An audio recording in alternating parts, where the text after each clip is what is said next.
Hello and welcome to What the Lux with me, Fred Moore. And me, Anand Sharma. Together we lead Matter of Form, a design consultancy specialising in brand, digital experience and content. And this is a podcast that calls time on tired ideas of luxury.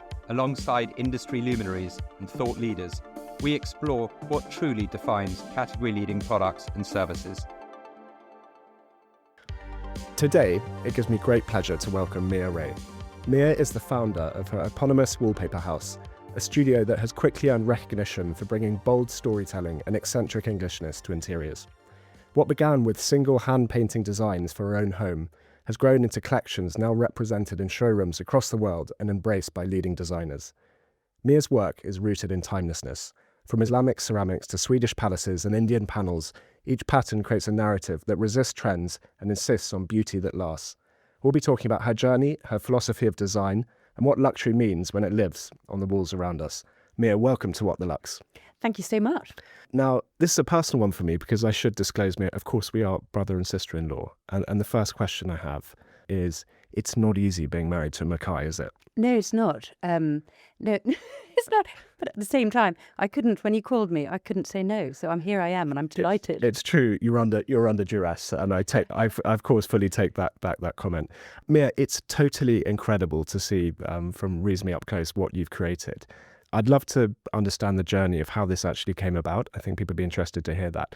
But firstly, there's another interesting thing is that you started a business after having children in your 40s, which I think is a great standard bearer for people who think it's never too late. You know, this thought that you always have to start a business in your early or late 20s. I think 40s is the new 20s, right? I agree. Yes, mine was very much a passion project. In fact, I wanted to do fine art at university and I got into Cambridge and my parents said, "You're not going to do fine art, you're going to Cambridge." So off I went. Yes. And I actually had a great time. But I ended up in a slightly different trajectory, which was more the accounting and the venture capital side of things, which was never what I aimed to do, but it just sort of happened. So I came back to my art. I mean, I never stopped painting, but I came back to my art in my 40s. And it was rather wonderful because it sort of happened as a complete passion project. So it wasn't intentional and it wasn't a great plan to start this company, but it just organically sort of processed. So what happened? How did you make? It's one thing. I think a lot of people think about this stuff. It's one thing making that jump to doing it. I was sitting in a room, which you know very well, the library up in Lancashire, and it had been specialist painted beautifully, probably in the 60s, and by someone who was definitely had more than just Coca-Cola, because it was beautifully painted, but the colour. I hope no one involved is listening to this, but the colour was slightly more like diarrhea colour. And I couldn't, and I sat there for years thinking, what am I going to do with this room? Because it's a beautiful room. Yeah. And then I couldn't find any wallpaper I liked and I wanted some colour in there. And then I thought, well, hang on a minute, how difficult can it be to make wallpaper? It's sort of almost like Nike, just do it. Yeah. And so I set up sort of my little mission, and I'm sort of slightly obsessive about things generally. And I set up just finding out everything about wallpaper making. And that's how everything started. So I made my own wallpaper for that library. And I contacted this wonderful man called Graham Carr. Yes. Who had been retired for a while, but I called him and I'd known him before. And he's the greatest living furniture painter in England, in my opinion. And I just said, Graham, do you mind, everything about furniture painting and pattern repetition and everything else, would you mind just doing a bit of painting with me? He said yes. And since we've started painting together, he's actually become one of these Instagram influencers. Thanks to you. I don't think it's even thanks to me. I think it's thanks to himself. But it's sort of, I've been left behind. He's gone off with his sort of 6-figure following. It's great. But it's not, it would appear a simple product, wallpaper. It's really not. We've had fans of the podcast will remember the episode with Tim and Lizzie from Fromental, and how intricate, and there's different ways of producing wallpaper. There's different ways of drawing and designing. Can you just talk us through your process? Sure. So I think my process, I sort of slightly live in my own little bubble. So I don't follow anybody else. And I probably do things the complicated way, and I probably don't do them the way that normally people do. But the way it's done is we literally have an inspiration and we go back, and I think Graham and I send each other at least 20 WhatsApps a day. Oh, really? And he taught me this great thing, which is that just look at everything in detail. Don't just look at things properly. And I think there's so often we don't. And so we have so many ideas. I have them sort of coming out of my ears, and he's great because I have an idea and he'll say, Mia, that's just absolutely dreadful. And I know that I'll get the honest answer. So it's really great if you're doing a creative process to have another person. Yes. Because otherwise you can go to bed and you can paint something. I mean, I have moments where I've painted something and I go to bed and I think, gosh, I'm a genius. And then I wake up the next morning and go, oh my goodness, that is like the worst thing that anyone's ever done in this planet. So it's really nice to have that sort of feedback when you're doing something that's slightly abstract and creative. So we go back and forth and we come up with lots of ideas and then we paint them. And sometimes... And this is on what? Using what? On literally using oils or acrylics or, anything similar. Sometimes it's sort of wall paint, a space, whatever it is. But they are done on proper panels, like real pieces of art. So there is no computers involved in this at all. It's literally done in a very old-fashioned way, as if they would be drawn straight onto a wall. Everything you buy from Mia Reay wallpaper would be originally hand painted. And what's the process for manufacturing at So then scale? I put my hoodie on and I head to the little streets of North London with my scrolls and rolls, and I go to this wonderful scanning place where they scan a lot of the pieces from museums, art pieces from museums and things, and I have them scanned there, and then they get sent to the factory who separate them. Every colour is separated, but this is done digitally because the block printing and screen printing, they're wonderful. But because my original panels are hand painted, you couldn't repeat what's been painted by block printing or screen printing because you would lose the intricacies of the hand paintedness. So we literally print them so that every colour is done separately. I go to the factory that I print at and I go and mix the colours there, and I sit there until everything is printed and okayed.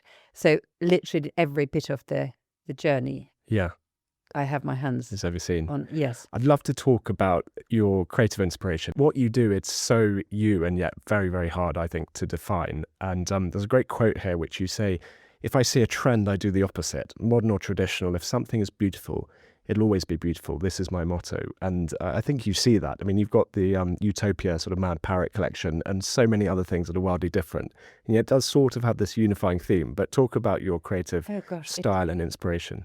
So my creative style, style is not random, but the inspiration is very random because it can come from anywhere and everywhere. And but I think the unifying thing is definitely that if I take a picture of a room, I want it to look good in 100 years' time. Because I think any design, whether it's modern or old or, however one wants to define it, if it's good design, it's got to be there to stay, right? So, modern design becomes classics when it's good design and it's there to stay and it doesn't date. And trends, come and go, and that's great too when we need that. But what I'm after is the stuff that stays. But the inspiration, it's just some examples. So Graham used to work with John Fowler of Colfax and Fowler, and they did a lot of work together. And John gave Graham a little piece of fabric, and it was printed in 1780s. And it looks super modern, but it depicts the immensely valuable diamond necklace that Marie Antoinette was trying to procure herself just before she had her head chopped off. And it was almost as a newspaper in those days, printed. And so we've got the original piece of fabric, and that's how the Queen's necklace wallpapers come about. And Alexander Dumas, obviously, who wrote Three Musketeers, has written a book about it called The Queen's Necklace Affair. So it's a famous story, but it's rather wonderful having that original piece of fabric and then reproducing it. So it's quite nice to have. I don't look for stories when but the stories come with the inspiration, because if I see something, that something comes from somewhere normally, and it has a story behind it. The Drottningholm tree, for example, the King and Queen of Sweden have this wonderful palace in Stockholm called Drottningholm, and inside there's a theatre, and behind the theatre is a little room which was the prima ballerina's room, and it still has this wonderful trees which were painted, I think, in 1600s. And so I've just done my take on them without sort of so many birds and just simplified version. So there's another story that just came with the inspiration. Yeah. But the idea is also when you put my wallpaper on the walls, it really does look like the walls have been hand painted. I'd agree with that. Well, you're very kind. But sadly, they are not, obviously hand painted, because I'd be a very busy woman otherwise. We were talking about the person who buys your wallpaper. Who do you envisage, or who do you know buys your wallpaper? Well, so we sell to trade, so we sell to interior designers. Yeah. So quite often I don't get to see the end result because they get sent to sort of, Palm Beach or Atlanta or, Texas or whatever, to wonderful houses, but I don't get to see them unless they're photographed in a magazine. I think, by the way, that would interest people. A lot of people would assume that it's the homeowner who's buying from you directly. Yeah. Why is it that you are selling all through interior designers? There's a good industry, especially in the States. So most of my wallpapers are sold in America, and there's a great sort of set up industry where there's showrooms who represent brands, and they are for trade. So you can go via an interior designer who will then pick up things, and so it just sort of happened because the way my business started is I was painting up in Lancashire, and there were those great floods a few years back, quite a few years back, and my studio got flooded, and so I rescued whatever I had and took them to a bathroom, and I laid everything I had left next to the bath and the loo, and of course at that particular moment I'd had a little mention in World of Interiors or House and Garden about one of the new wallpapers, and I get this wonderful phone call from Bunny Williams's office in America, and she's the great dame of interior design. So and they said, would you have any samples? And I said, yes, of course I have samples, thinking, I mean, if you only saw me. And so I sort of very unprofessionally then sort of panicked and cut pieces of my rolls that I'd rescued from the floods and sent them to America. And this wonderful lady, her senior designer called Mallory, emailed me and said, do you have any representation in the States? And I thought, of course I do. Yes, quite. She'll go through your Rolodex very quickly. Exactly. And the next morning, it was the kindest thing ever, and I never forget it. She'd sent me an email saying, well, you should, and here are the people that you should contact. And that's how I got started in America. So she gave me some showrooms who represent, who trade showrooms. I called them, and the Americans are so wonderfully enthusiastic about they're wonderful to work with because they are so enthusiastic about new talent, and they're very open and approachable. So I ended up in America in showrooms because of that. Amazing. So it really just happened. Yeah. Roughly, most of your sales come from the US. Yeah. It's amazing that. Yeah. What's interesting is that obviously if you're selling in the US, you are an English brand. You're Finnish, born Finnish. So do you think people are buying into a version of Englishness? And do you think as a Finn, albeit a huge international one, you have a take on Englishness that's interesting? Well, I'm definitely I'm definitely a mixture of culture, mix of cultures. Yeah. I left Finland when I was 9, I think. So but we go back every year, so it's definitely in me. But yes, I think I've been in this country long enough to sort of be quite English about Englishness, and own quite an eccentric English design brand. Little bit of wonky lampshades is always good. Yeah. Yeah, I mean, I think definitely there's so much heritage and culture and history in Europe and England in particular when it comes to interior design or fabrics or wallpapers, that definitely people come that look at England in terms of design for sure. But would someone in Palm Beach know that Mia Reay is an English brand? I should hope so. Yeah. I've just sent the wonderful story. I just got an order from Palm Beach, and it said that all I could see is it said guest cloakroom. Yeah. And I thought, oh, got to get together 2 rolls, and you have to do all the effort of getting it over. And this little cloakroom was probably about 27 rolls of wallpaper, it's like an enormous ballroom in England. Yeah. Amazing. So it's wonderful. Yeah.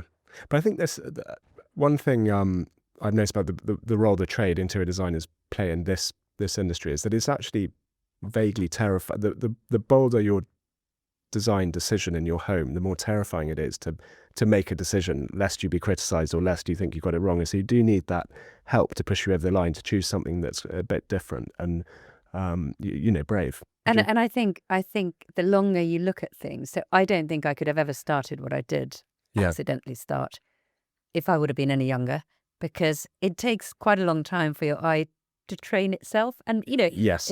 I'm not saying people can't do it when they're younger. Of course they can. I couldn't have done it. It's taken me so long to really be sure about what I like and where I see my sort of creative side going and being. So I think it's really important to see lots of, I've been very lucky in my life that I've seen a lot of beautiful houses and a lot of beautiful interiors and a lot of beautiful art, etc., etc. And I think, you grow with it. And you understand a bit more. And I think that's really crucial. And I've learned a lot from Graham, who's amazing with his knowledge. So I think we should all sort of learn as we go along. But I think it's definitely made me into what I am today.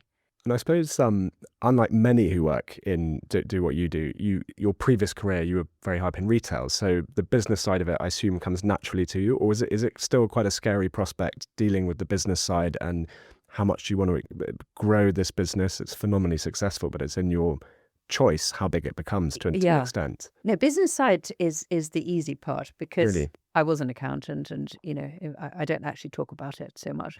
I'm not even sure I've told my accountant I'm an accountant. Yeah, so the business side of things, because I was an accountant and I was in, I work for companies like Apex Partners for venture capital. Yeah. I a long time ago, I got all the finance side from there, so that's sort of easy enough. So you understand your gross margins. I understand. I understand my account, and whether I choose to or not, that's another thing. But I understand them. And then marketing, I used to also do marketing. And so I used to head marketing for Selfridges, department stores, and I was in luxury goods before that. So I got a bit of experience. Comes quite easily compared to most, I assume. Well, it's just that I happen to have experience in both sides, which is, quite odd to go from finance to luxury goods and marketing to wallpaper. Yeah. But it's sort of weirdly enough, it's only now that it all makes sense. I was always wondering what my career was, doing or where it was going. And I don't think I ever had a plan until now. Now it's great. The pieces of the jigsaw have arrived. It's taken a while, but it's come together. Having got to where you've got to and this big footprint in America, what do you want to do? I mean, is there a vision of success that's a business a lot bigger or doing other kinds of products? Or do you want to keep it quite close to you? Well, at the moment, I've still got our mini one at home, so that takes a little bit of time, obviously, dealing with that. So I have whatever free time I have, and that I spend on the company. But for me, the most important thing is that whatever I do it perfectly. Right. So I would never want to expand so much that it took away from the quality of what I'm doing. But I remember when I started, Niaz, your brother-in-law, said to me, darling, before you get to the second collection, do you think you could just sell one roll? So I sold my roll and carried on.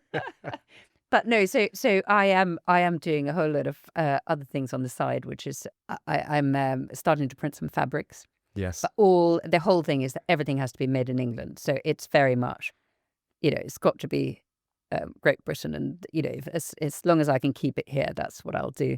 So I'm starting to print some fabrics, and I'm looking into doing, I am sort of doing a lampshade collection at the moment. Brilliant. And I'm also attacking the unsexiest bit of furniture that ever existed on this planet, the recliner chair.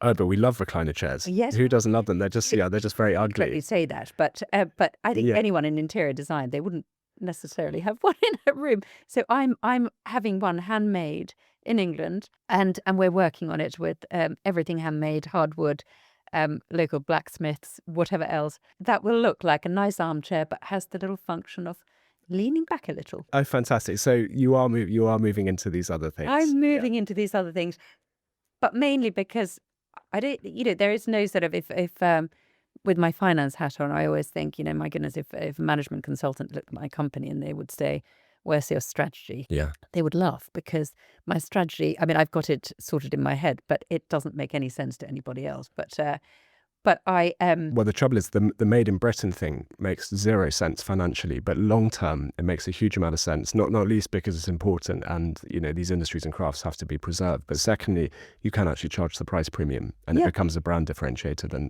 another importing. A lot of people sort of assemble in Britain. Yeah, and mine is they pull a fast one because of course it's coming in from the Far East, fully which is made. fine. And also it just means that the quality control is really easy because it's all done locally. I go to these factories, I visit them regularly. If I print anything or if I make anything, I'm there in person. And so yes, it does make sense, and it's wonderful preserving all these great places that have existed for hundreds of years. And also, I'm quite lucky where I am up north because that's where all the Britain got its wealth in sort of printing cottons and linens and having all these wonderful factories around. Yeah, and it's still I suppose people don't know much about it, but there are still these pockets of industry that are very much alive and thriving in some cases, or needing a bit of support in others, I suppose. Yes, but it's and it's wonderful, wonderful to support that. Yeah. Who in the sort of wider interiors and design industries do you really, really admire and think is doing great stuff? Oh gosh, a lot of people. I admire a lot of people. I never feel that there's not enough space for a lot of creatives to be together. So I'm sort of very inclusive about it. And I have a lot of good friends in the industry too. Yeah. So, Nina Campbell was great help when I started out. And, all my showrooms have been wonderful supporting me. There's also, obviously any company in England who supports the crafts and, smaller companies who make things in England or, anywhere else locally. That's always good. Yeah. There's some wonderful old designers who are not around anymore who are also people I admire. Yeah, so I'm always really happy to sort of tell people that they do amazing things and sort of talk It's to a them. good industry like that, isn't it? Because I think everyone's very mutually supportive, even though notionally you might the margins compete. But Yeah, no, everyone's in it. 100%. And we've had some great loves with people, and I've worked with people, I've travelled with people who, should be my competitors, but actually I never think that. I never. No, and I don't think they think like that. No, I don't think they do at all. So it's great. We always on this podcast, obviously, we're a business that works in luxury in inverted commas. Definition of that is vastly different depending on who you speak to. For you, why is what you produce a luxury? Luxury, I think, for me, is always the time spent on things, because time is luxury. Sort of. So it's not so much about the price, because price should always reflect how much time or, obviously cost of things. But price can be set at whatever. But it's the time that it takes to design or hand make things or, to just oversee things. Obviously, it's the quality of the base things that you're using too. So if you're using proper hardwood or if you're using good quality paper and inks and all the rest of it. So it's all of that put together, but I think it's definitely the time to be creative and the time that you take on making particular things that creates luxury and things that last. I know. I'm so struck by your kind of passion that this should be around in 100 years' time, which is essentially the opposite of any kind of volume retail business, isn't it? Yeah, no, exactly. I never thought of it that way. You really want it to be there in 100 years' time, and that would make you proud from wherever you are. It probably doesn't make me a very good saleswoman, though. Well, I think it does. Really? Yeah, it's a unique take on it, but yes. It's interesting. But are you finding people biting in any other countries that are unexpected or regions? Do you know what? It's actually it's quite fascinating, because people always say, "Oh, what's the best-selling wallpaper out of your collection?" Yes. And I always say, well, there isn't, because even America is very different. Yeah. I get different orders from Texas to Chicago to, Washington D.C. to New York to Palm Beach, whatever. And they all have their slight different takes, or maybe somewhere where it's a bit sunnier, the colours are a bit brighter, and then I get orders from Scandinavia and Nordics, and I get orders from Italy and Spain, and I get orders from Europe too. So it just, and obviously I'm forgetting the most important thing, England, but it really does vary. So there isn't one that is the sort of most favorite, but it is really interesting to see how different areas look at different things. Yes, because I imagine culturally, I imagine the Germans, for example, I don't know, I have no idea, but culturally their sort of attitude to wallpaper or how they use it is presumably really different from the Brits or from the Spanish or Yeah, but then there's obviously little pockets in every country of people, whether they're sort of maximalist or minimalist or whatever you want to. I don't like putting definitions into anything because I think design is just design. So I don't think I don't want to call myself anything except maybe a bit eccentric. Mia, thank you so much. That's an amazing run through what you do and an incredible story of a business that's skyrocketed. And you should be very proud of what you've created, I think. Oh, thank you, Fred. And thank you for asking me to be on the podcast. No, it's a pleasure. But I'm afraid we do ask, I'm not sure if you're warned about this, the same 4 questions to everyone at the end of each podcast. Oh, gosh, no, I'm not warned about anything. I go for it. The first one is always vague irritations in any industry. What would you most like to change about your industry? At the moment, I think Trump's tariffs. Right. That's affecting you? It's affecting me, but I'm lucky because everything is made in England, so it's actually it's only 10%. But still, I mean, there are people who I know who produce wonderful things in India, and then they're faced with 50%, and it's just sort of because I defend the whole of the creative industry, wherever it might be. I think that sort of Indian hand block printers are just as wonderful as anything else, to give an example. But so that I just like supporting anything that's handcraft. Fair enough. What most concerns you about the world that we're leaving the next generation? Do you know what? I love people and I love talking to people, and I worry about this. I have eternal arguments with my children about the use of screens. Yeah. And I sort of feel like when we're in a restaurant, for example, and the children are looking at the menu on their phone rather than sort of asking something from a lovely waitress or waiter who's standing right next to us.